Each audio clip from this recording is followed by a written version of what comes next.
अस्सलाम वालेकुम स्टूडेंट्स। आप देख रहे हैं mister world. I hope care of you so well and enjoying your life so well. Students, हमने प्रीवियस लेक्चर में पेडागोजी के बारे में पढ़ा था, उसकी इंट्रोडक्शन के बारे में हमने पढ़ा था और उसकी हिस्ट्री को भी हमने मुख्तसरन डिस्कस किया था।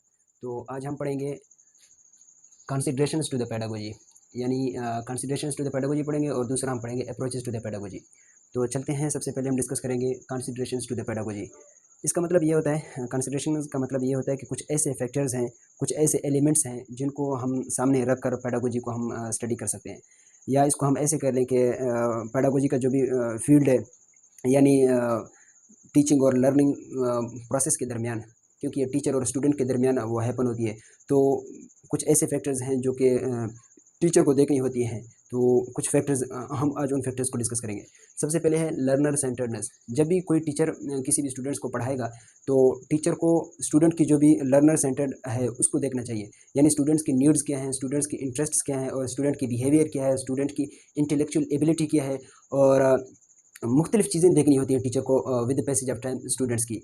और कुछ ये भी देखना होता है टीचर ने कि उसने जो ना गोल्स वगैरह जो सेट किए हुए हैं सबसे पहले, तो वो टीचर को ये भी देखना होता है कि वो जो गोल्स उसने सेट किए हैं वो कैसे उसको कैसे शेप दे दे, उसको जो भी डिज़ायरेबल गोल्स हैं उनको कैसे वो कंप्लीट करे, ताकि वो स्टूडेंट उनको अच्छी तरह से वो फॉलो करे और उनके अंदर वो जो भी मिशन है वो उसकी कंप्लीट हो। तो टीचर को स्टूडेंट्स की स्ट्रेंथ्स और वीकनेसेस की भी पता होनी चाहिए। बहुत सारे स्टूडेंट्स की बहुत सारे वीकनेसेस हैं और बहुत सारे स्टूडेंट्स की बहुत सारे स्ट्रेंथ्स हैं। और लर्निंग स्टाइल, अब टीचर भी बहुत ज़्यादा टीचिंग स्टाइल अप्लाई करता है, मुख्तलिफ टीचिंग स्टाइल अप्लाई करता है क्लास में स्टूडेंट्स को पढ़ाने के लिए। और जो बच्चे हैं, स्टूडेंट्स हैं, उनके भी मुख्तलिफ लर्निंग स्टाइल्स होते हैं। अब टीचर की अगर टीचिंग स्टाइल को हम देखें तो टीचिंग स्टाइल बहुत होते हैं, बहुत ज़्यादा मेथड होते हैं। कोई लेक्चर मेथड होता है, तो इंक्वायरी बेस्ड मेथड होता है, आंसर एंड क्वेश्चन मेथड होता है। तो टीचर मुख्तलिफ मेथड जो है वो अप्लाई करता है। जो स्टूडेंट होता है, बहुत ज़्यादा स्टूडेंट होते हैं, डिफरेंट स्टूडेंट को डिफरेंट मेथड अच्छी तरीके से ज़्यादा समझ आती है। तो बहुत ज़्यादा स्टूडेंट्स को बहुत से ऐसे स्टूडेंट भी होंगे जिनको लेक्चर मेथड अच्छी लगती है, उनको अच्छी तरीके से समझ आती है। बहुत ज़्यादा स्टूडेंट ऐसे होते हैं जिनको सोक्रेटिक मेथड और इंक्वायरी मेथड और प्रोजेक्ट मेथड वो उसको पसंद करते हैं और उनको अच्छी तरह समझ आ जाती है। तो टीचर को चाहिए कि वो टीचिंग मेथड उस लेवल का अप्लाई करे जिस लेवल का जो स्टूडेंट्स का उसका लर्निंग स्टाइल है। स्टूडेंट्स के लर्निंग स्टाइल के मुताबिक टीचर को चाहिए कि वो उस तरीके से जो है वो टीचिंग स्टाइल अप्लाई करे। दूसरा है एक्टिव इंगेजमेंट। टीचर कैसे इंगेज करे मुख्तलिफ एक्टिविटीज़ के साथ स्टूडेंट को। तो अगर स्टूडेंट होगा वो इंगेज रहेगा टीचर के साथ, और जो भी लर्निंग प्रोसेस में जब तक इंगेज रहेगा तो उसको बहुत ज़्यादा फ़ायदा होगा, और जो गोल्स वगैरह सेट किए हुए तो वो जल्दी मीट हो जाएंगे।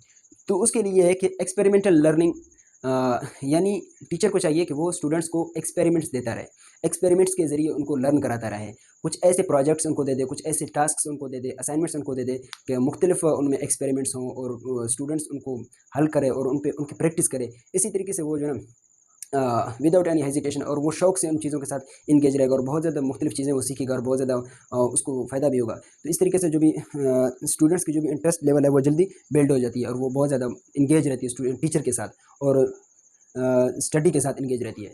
तो स्टूडेंट्स सोशल कंटेक्स्ट में जो है ना मुख्तलिफ बाहर की दुनिया के अगर इन्वायरमेंट की बहुत ज़्यादा इस तरह की चीज़ें होती हैं जो टीचिंग और लर्निंग प्रोसेस को इन्फ्लुएंस करते हैं और उनमें चेंजिंग वगैरह लाती हैं। तो उसकी रिलेशनशिप्स बहुत ज़्यादा इस तरह की बाहर की दुनिया की होती हैं जो हमारे टीचिंग और लर्निंग में वो इन्फ्लुएंस लाती हैं। तो हमें उन चीज़ों के साथ भी स्टूडेंट्स को उन चीज़ों के साथ भी अवेयरनेस करानी चाहिए, उनके साथ भी उनको इंटरेक्शन करानी चाहिए, ताकि स्टूडेंट्स का उन पर भी जो है वो कमांड हासिल हो। तो इसके बाद आती है असेसमेंट। जब भी कोई टीचर मुख्तलिफ स्टूडेंट्स को पढ़ाता है तो वो एक विद पैसेज ऑफ टाइम मुख्तलिफ वक्त के साथ मुख्तलिफ ड्यूरेशन के साथ कभी फॉर्मेटिव कभी समेटिव तरीके से जो है ना वो स्टूडेंट्स को असेस कर लेता है, उनकी जो है ना वो असेसमेंट ले लेता है। इसलिए क्योंकि टीचर ने जो भी अगर गोल्स वगैरह सेट किए हुए थे शुरू में, आया कि वो स्टूडेंट्स ने पिक किया यानी कि उसने वो अचीव किए यानी कि तो उसकी जो है ना स्टूडेंट्स की असेसमेंट के लिए जो है ना वो ये चीज़ अप्लाई किया जाता है। ये फैक्टर बहुत अहम है अपना पेडागोजी में, इसकी ये बहुत ज़्यादा फैक्टर अहम है। तो इसी वजह से जो है ना वो मुख्तलिफ जो भी प्रोग्रेस होती है स्टूडेंट्स की उसको पता लगाया जा सकता है। तो इसके बाद हम पढ़ते हैं अप्रोचेस टू द पेडागोजी। ये बहुत मुख्तलिफ थ्योरीज़ हैं जिनको हम पेडागोजी में स्टडी करते हैं। ये बहुत ज़्यादा थ्योरी है, ये इनका डिपेंड होता है स्टूडेंट्स के ऊपर। तो बिहेवियरिज्म को इंशाल्लाह हम एक नेक्स्ट लेक्चर में भी इसको फुल डिटेल में पढ़ेंगे। यहाँ तो हम जस्ट इनको यहाँ इसको बस इंट्रोड्यूस करेंगे, मगर हम इसको एक नए लेक्चर में बिल्कुल डिटेल में इसके स्ट्रेटजीज़ वगैरह जो भी इसके अगर टाइप्स हैं बिहेवियरिज्म के जो भी हैं हम उनको इंशाल्लाह पढ़ेंगे। तो बिहेवियरिज्म ये होता है कि लर्निंग जो है ना उसका डायरेक्टली इंडिपेंडेंट होता है, डिपेंड होता है वो अपना स्टिमुलस और रिस्पॉन्स में। यानी बिहेवियर को हमने चेंज करना होता है स्टिमुलस और रिस्पॉन्स में। हमने इस तरीके से उनके बिहेवियर को चेंज कराना है कि जो उनका बिहेवियर है, वो स्टूडेंट्स का बिहेवियर है, वो डायरेक्टली लर्निंग की तरफ आ जाए। जो भी हमने गोल्स वगैरह सेट किए हैं तो उनको अचीव करने में उनका जो है बिहेवियर फ़ौरन उनकी तरफ बढ़े, उनको अट्रैक्ट करे। तो उसके मुख्तलिफ तरीके होते हैं किसी के बिहेवियर को सेटअप करने के लिए, उसको ज़्यादा पुशअप करने के लिए रिपीटेशन वगैरह होता है। यानी कोई भी सवाल होता है, कोई भी प्रोसेस होता है, तो हम उसको अगर बार बार रिपीट करते हैं, स्टूडेंट से हम करवाते हैं, स्टूडेंट्स उसको करते हैं, तो जो है ना वो उनका बिहेवियर उनको एक्सेप्ट कर लेता है।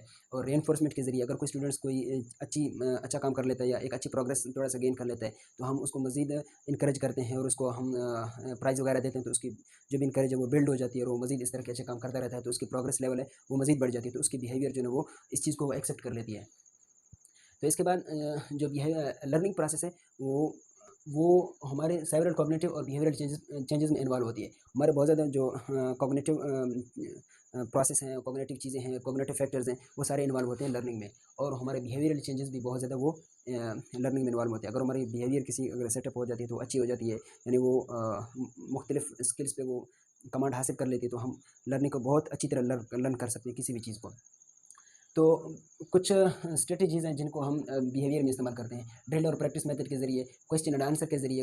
अगर क्वेश्चन आंसर कर लेता है तो इससे बहुत ज़्यादा स्टूडेंट्स के अंदर वो कॉन्फिडेंस लेवल बिल्ड हो जाती है। वो बहुत ज़्यादा वो चीज़ें फिर वो किसी के दिमाग माइंड में जो भी सवाल आती है तो वो उसको कह देता है। और रेगुलर रिव्यू के ज़रिए, रोज़ाना टीचर अगर स्टूडेंट्स के रिव्यू ले ले तो स्टूडेंट्स पे वो असेस कर ले कि कौन सा स्टूडेंट्स कितना उसने हासिल किया, कितना उसका बिहेवियर ने चीज़ें एक्सेप्ट किए, कितना कि उसने वो जो है ना वो गोल्स वगैरह तो उसने अचीव किए। तो रेगुलर रिव्यू के ज़रिए भी असेस किया जा सकता है, यानी किसी की बिहेवियर को हम चेंज कर सकते हैं। तो दूसरा आता है कंस्ट्रक्टिविज़्म। कंस्ट्रक्टिविज़्म का इस थ्योरी में ये होता है कि ये जो थ्योरी है वो कंस्ट्रक्शन ऑफ नॉलेज पे बहुत ज़्यादा जोर देती है। यानी इसमें स्टूडेंट्स को नॉलेज जो है ना वो कंस्ट्रक्ट करना पड़ता है। मुख्तलिफ तरीक़ों से वो स्टूडेंट नॉलेज कंस्ट्रक्ट करता है। पहला तो ये है कि वो मुख्तलिफ एक्सपेरिमेंट के साथ एंगेज रहे, मुख्तलिफ एक्सपेरिमेंट्स करता रहे, तो वो इससे मज़ीद नई चीज़ें वो एक्सप्लोर कर सकता है। और दूसरा ये है कि जो भी स्टूडेंट होता है वो अपने प्रीवियस एक्सपेरिमेंट्स और अंडरस्टैंडिंग को सामने रखकर कोई नई डिसीजन वगैरह ले लेता है, कोई नई अंडरस्टैंडिंग को कंस्ट्रक्ट करता है, तो इससे भी वो मज़ीद नई नॉलेज को बिल्डअप कर लेता है। तो इसका जो भी डायरेक्टली जो है इसमें वो एक्सपेरिमेंट्स बहुत ज़्यादा होते हैं। एक्सपेरिमेंट्स के ज़रिए और ऑब्जर्वेशन के ज़रिए और चीज़ों को एक्सप्लोर करने से बहुत ज़्यादा नई नॉलेज वो गेन कर सकता है। तो उसके बाद आती है कॉग्निटिविज़्म। कॉग्निटिविज़्म इसमें जो भी थ्योरी है वो किस चीज़ पे ज़्यादा फोकस करती है, वो हमारे मेंटल प्रोसेस पे बहुत ज़्यादा फोकस करती है और हमारे अटेंशन पे और हमारे मेमोरी लेवल पे जो है वो बहुत ज़्यादा फोकस करती है। हमारी मेमोरी लेवल को रीड करती है और हमारे मेंटल प्रोसेस को वो रीड करती है और मुख्तलिफ स्टूडेंट्स के मेंटल प्रोसेस को रीड करती है। बहुत ज़्यादा मुख्तलिफ स्टूडेंट्स के मुख्तलिफ उनकी इंटेलेक्चुअल लेवल होते हैं, उनको रीड करती है। मुख्तलिफ स्टूडेंट्स को मुख्तलिफ सब्जेक्ट्स के बारे में उनकी इंटरेस्ट होती है। अगर किसी शख्स का किसी सब्जेक्ट के बारे में कोई इंटरेस्ट अगर नहीं है तो वो कॉग्निटिज्म उसको मज़ीद उस पे उसकी हेल्प कराता है, उस सब्जेक्ट को उसकी समझ में उसकी मदद कराता है। अगर उसको कोई प्रॉब्लम वगैरह पेश आ रही है तो वो उसको मज़ीद जो है ना उसकी हेल्प करता है उस चीज़ को समझने में। तो इसके बाद स्टूडेंट्स हम देखते हैं ह्यूमनिज़्म के बारे में। ह्यूमनिज़्म की जो थ्योरी है वो किस चीज़ पे बहुत ज़्यादा फोकस करती है, वो importance of the individual development. जो भी किसी भी स्टूडेंट में जो भी इंडिविजुअल डेवलपमेंट होती है, उसकी पर्सनैलिटी को बिल्डअप करना और उसकी जो है ना वो ग्रोथ को, उसकी जो एक्चुअलाइजेशन है, उसकी जो सेल्फ रियलाइजेशन है उसको बिल्डअप करना। और इस चीज़ को कौन बिल्डअप करता है, इस चीज़ को टीचर जो है ना वो फैसिलिटेट करता है। उस मुख्तलिफ जो भी क्वालिटीज़ है तो है स्टूडेंट के अंदर उनको बिल्डअप कराने की कोशिश करता है, ताकि वो जब भी जाए वो बाहर के माशरे में जाए, इन्वायरमेंट में जाए या अपने फील्ड ऑफ एजुकेशन में जो भी एजुकेशनल सिस्टम होता है उसमें जो है वो उसको किसी भी किस्म का प्रॉब्लम पेश ना आए और वो लोग जो है ना वो उससे बेनिफिट हासिल कर लें। यानी उसकी जो भी एक्चुअल वो उसके अंदर इस तरह की जो क्वालिटीज़ को डेवलप करना, ताकि वो आगे एजुकेशनल लेवल में इसका बहुत बड़ा रोल हो। वो एक फ़िलोसोफर की तरह सोचे और फ़िलोसोफर की तरह इसको टीचर बिल्डअप कराए। तो उसके बाद है क्रिटिकल पेडागोजी। क्रिटिकल पेडागोजी ये हमारे एजुकेशनल को प्रमोट करती है, यानी हमारे जो भी इन्फॉर्मेशन में अगर एजुकेशन की कमी है तो वो इसको प्रमोट करती है। और कहीं पे अगर सोशल जस्टिस नहीं है तो वो सोशल जस्टिस लाती है और हमारे कम्युनिटी में मुख्तलिफ जो भी एजुकेशनल चैलेंजेस हैं और एजुकेशनल प्रॉब्लम्स हैं तो वो उनको सॉल्व करने की कोशिश करती है। टीचर स्टूडेंट को इस तरह के वो जो भी एबिलिटीज़ हैं, जो भी क्वालिटीज़ हैं उनके अंदर डेवलप करती है और उनको इस तरह से प्रिपेयर करता है, ताकि वो जब यहाँ एजुकेशन के बाद या जो भी फील्ड के बाद जब वो चले जाएँ बाहर की कम्युनिटी में, तो वो इस तरह के बहुत ज़्यादा उनको प्रॉब्लम्स को फेस करना होगा और स्टूडेंट्स उन प्रॉब्लम्स को जो है ना सॉल्व करने की कोशिश करें। तो वो टीचर जो है ना स्टूडेंट को एक एक्टिव एजेंट बनाने की कोशिश करता है, ताकि उसका जो है कम्युनिटी में भरपूर रोल हो, और वो उसका एक हर चीज़, जो भी प्रॉब्लम्स वगैरह अगर कम्युनिटी में हो तो उनको सॉल्व करने की कोशिश करें। तो इंशाल्लाह मिलते हैं स्टूडेंट्स नेक्स्ट लेक्चर में।